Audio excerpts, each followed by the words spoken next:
rayuwa nan ya zama abin tsoro a rayuwa. Assalamu alaikum. Ba fillo. Barkan ka dai. Wallahi muna nan muna hutawa. Ana kula da shanu. Wallahi Allah. Da dama wata ajiyar maka mana saboda an ga mana fulatani akwai rukun amana da gaskiya. Akwai rukun amana. Fara kama saboda yanzu zamu je mu dawo. Kullum mun da fa. Sai ka dawo. Kullum mun shi da Allah. Ba matsala. Sai ka dawo. Sai kun dawo ba matsala. Rayuwa abin. Waradal.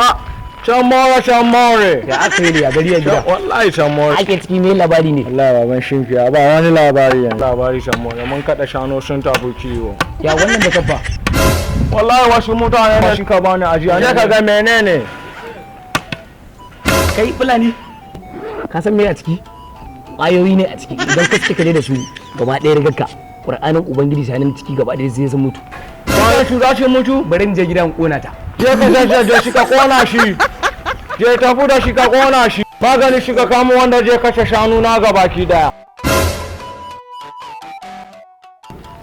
To shi wanga mutane kenan shin kamo abin da zai cutar mun da shanu duka shanu na za su mutu.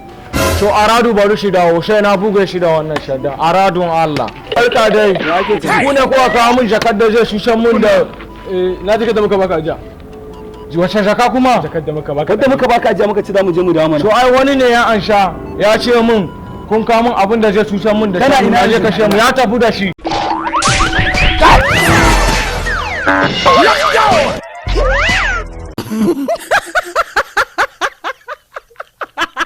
To jama'a assalamu alaikum, sunana yake dan muri beautiful mana kyakkyawa a cikin kyawawa. Allah wallahi kuna gani na kun san talelan saurayi ne, kuna ganin hajji na kuya ta yadda kuka san kabarin yara.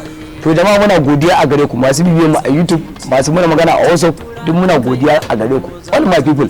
Dan Allah dan Annabi ku ci gaba da nuna mana wallahi albarkacin manzon Allah sallallahu alaihi wasallam da muka haɗu da ku a duniya, za mu a haɗe a aljanna firdausi insha Allah.